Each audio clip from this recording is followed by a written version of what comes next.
Selamat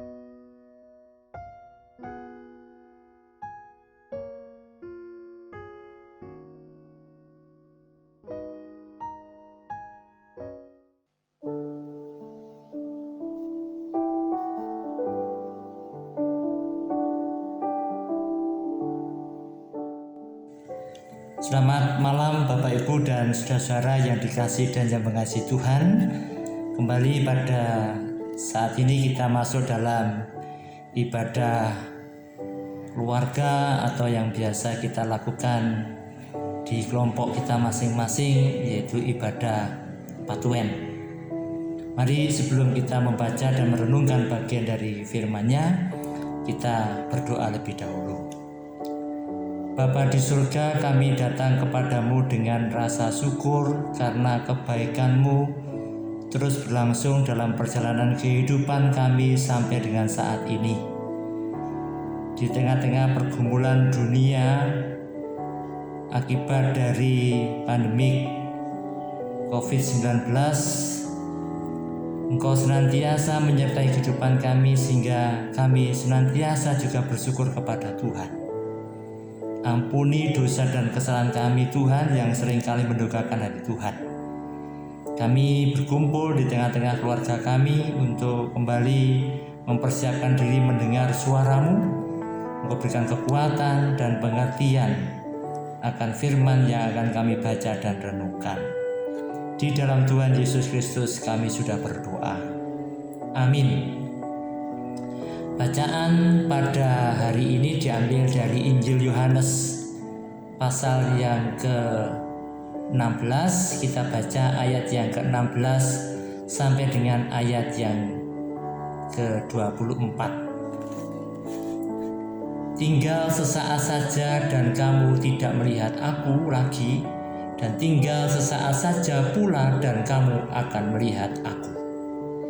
Mendengar itu beberapa dari muridnya berkata seorang kepada yang lain, apakah artinya ia berkata kepada kita, tinggal sesaat saja dan kamu tidak melihat aku, dan tinggal sesaat saja pula dan kamu akan melihat aku. Dan aku pergi kepada Bapa. Maka kata mereka, apakah artinya ia berkata tinggal sesaat saja? Kita tidak tahu apa maksudnya. Yesus tahu bahwa mereka hendak menanyakan sesuatu kepadanya. Lalu ia berkata kepada mereka, adakah kamu membicarakan seorang dengan yang lain apa yang kukatakan tadi? Yaitu tinggal sesaat saja dan kamu tidak melihat aku, dan tinggal sesaat saja pula dan kamu akan melihat aku. Aku berkata kepadamu, sesungguhnya kamu akan menangis dan meratap, tetapi dunia akan bergembira. Kamu akan berduka cita, tetapi duka citamu akan berubah menjadi sukacita. Seorang perempuan berduka cita pada saat ia melahirkan, tetapi sesudah ia melahirkan anaknya, ia tidak ingat lagi akan penderitaannya, karena kegembiraan bahwa seorang manusia telah dilahirkan ke dunia. Demikian juga kamu sekarang diliputi duka cita, tetapi aku akan melihat kamu lagi dan hatimu akan bergembira, dan tidak ada seorang pun yang dapat merampas kegembiraanmu itu daripadamu. Dan pada hari itu kamu tidak akan menanyakan apa-apa kepadaku. Aku berkata kepadamu, sesungguhnya segala sesuatu yang kamu minta kepada Bapa akan diberikannya kepadamu dalam namaku. Sampai sekarang kamu belum meminta sesuatu pun dalam namaku. Mintalah maka kamu akan menerima, supaya penuhlah sukacitamu. Demikian pembacaan kitab suci pada hari ini. Berbahagialah setiap kita yang senantiasa meluangkan waktu untuk membaca merenungkan, terlebih menerapkan dalam kehidupan sehari-hari. Tuhan menolong kita semua. Amin. Saudara yang dikasihi dan yang mengasihi Tuhan, ada dua hal ungkapan yang kontradiktif yang kita dengarkan pada pembacaan Alkitab hari ini. Tinggal sesaat saja dan kamu tidak melihat aku lagi, dan tinggal sesaat saja pula dan kamu akan melihat aku. Dalam yang bahasa yang paling sederhana, kamu akan menjadi sedih peristiwa perpisahan, tetapi kamu akan mengalami sebuah situasi yang penuh sukacita karena ada perjumpaan kembali dengan figur yang sangat kamu rindukan. Saudara, peristiwa yang akan dialami oleh Yesus, karya agung itu menjadikan situasi di mana erat hubungan yang sudah terbangun antara Yesus dan para murid-muridnya itu akan tidak terbangun lagi dengan peristiwa penyaliban itu. Itulah sebabnya maka tadi ada ungkapan tinggal sesaat saja dan kamu tidak melihat aku. Tetapi sebuah pengharapan sebenarnya kata kuncinya ketika Yesus mengatakan dan tinggal sesaat saja pula dan kamu akan melihat aku. Inilah yang kemudian sebenarnya Yesus sedang membuka sebuah pemahaman yang sebenarnya sudah dimiliki oleh para muridnya, yang tertulis dalam kitab-kitab para nabi sebelumnya bahwa anak manusia yang disalibkan itu dalam bahasa yang paling sederhana akan mengalami kebangkitan dan kenaikan ke surga. Tetapi bagi para murid, situasi dari ungkapan tadi itu membingungkan karena seringkali mereka tidak pernah menghayati kitab suci dengan baik dan benar sebelumnya.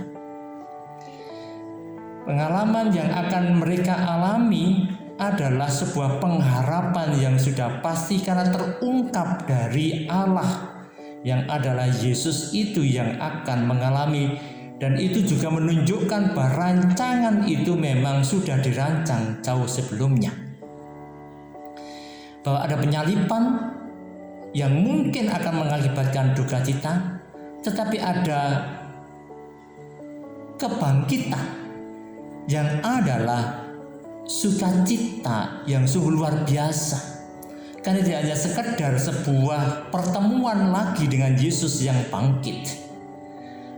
Proses di mana penghapusan pengampunan dosa itu terjadi. Jadi sukacitanya tidak hanya sekedar bernuansa sukacita duniawi, tetapi sukacita yang surgawi.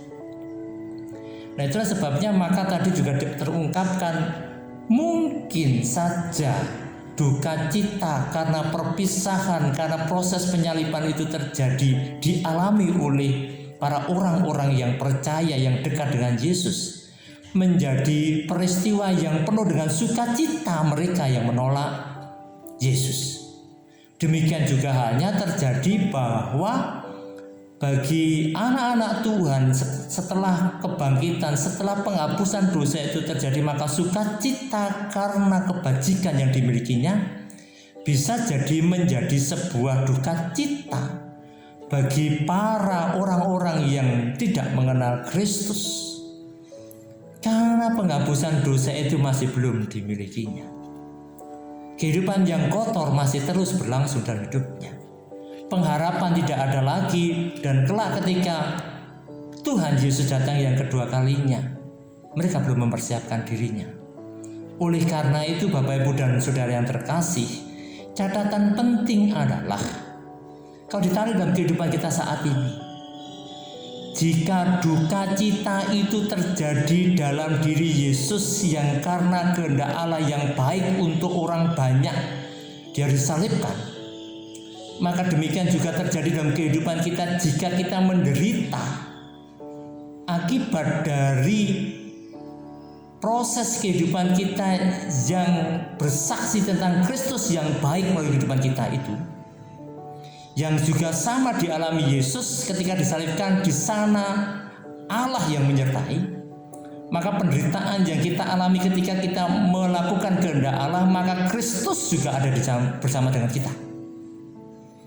Maka duka cita itu tidak akan pernah lama, dan sukacita itu sudah pasti bagi mereka yang mengikuti kehendak Allah. Jadi ini harus juga digarisbawahi. Duka cita kehidupan karena melakukan Kristus, bukan karena tidak melakukan Kristus. Tapi duka cita yang kita alami karena melakukan kehendak Kristus, maka pengharapan akan sukacita itu tidak terbatas.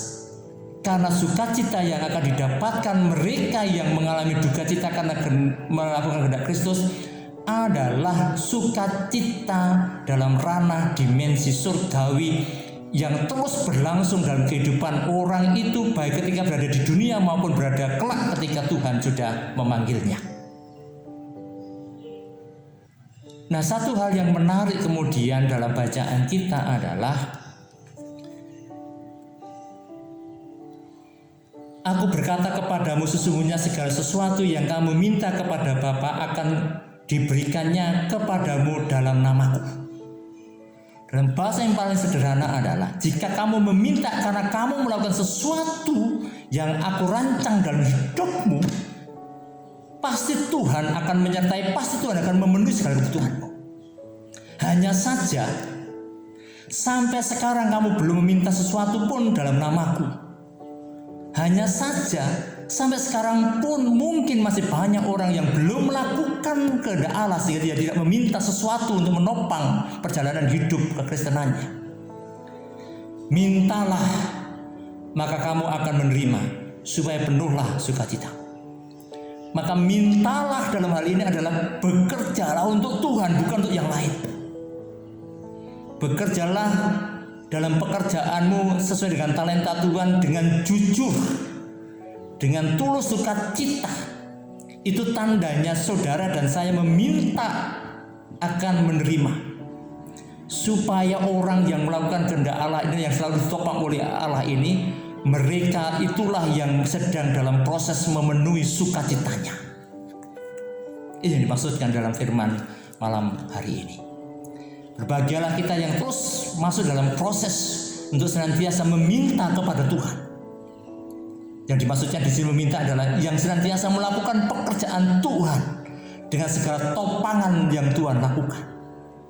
Mungkin juga kita tidak disukai oleh dunia, tapi Tuhan menyukainya. Maka sebenarnya disitulah kepenuhan sukacita kita. Tuhan memberkati kita semua. Amin. Mari kita berdoa. Terima kasih Tuhan atas hari ini. Terima kasih atas firman-Mu. Biarlah kami bisa menerapkan dalam kehidupan nyata sehari-hari. Kami akan meminta akan segala kebutuhan kami yang menopang proses ketika kami harus melakukan kehendak-Mu Tuhan, supaya penuhlah sukacita kami. Yang berdoa untuk saudara kami yang mereka mengalami sedikit kesengsaraan, penderitaan akibat dari pandemik COVID-19. Tuhan sendiri yang memiliki cara yang terbaik untuk mengangkat mereka melalui kehidupan kami. Oleh karena itu Tuhan, berikanlah kekuatan kepada kami untuk kami juga terlibat menopang karya Allah untuk membantu mereka yang mengalami penderitaan. Berdoa ya Tuhan untuk keharmonisan keluarga-keluarga jemaat UGKJW Tawang. Hubungan suami istri tertopang dengan baik, hubungan orang tua dan anak-anak, hubungan antar saudara. Sebagai cerminan kepada banyak orang sesama yang terdekat, tetangga dan teman-teman sekerja. Kami percaya Tuhan ikut campur di dalamnya. Berkatilah setiap apa yang kami haturkan kepadamu Tuhan sebagai wujud persembahan kami. Karena Engkau adalah Allah yang baik. Malam hari yang gelap kami akan menyiapkan jiwa dan raga kami untuk mempersiapkan diri masuk dalam ibadah kenaikan Tuhan Yesus besok yang akan kami lakukan. Terima kasih Tuhan atas semuanya. Engkau berkarya atas kami, dan biarlah kasih karunia yang berasal dari Allah Bapa, penyertaan dan kesetiaan Sang Kristus Yesus Allah Putra, dalam setiap karya Roh Kudus hadir dalam setiap kehidupan anak-anak Tuhan saat ini sampai selama-lamanya. Amin. Selamat malam Bapak Ibu, selamat beristirahat. Tuhan berkati kita semua.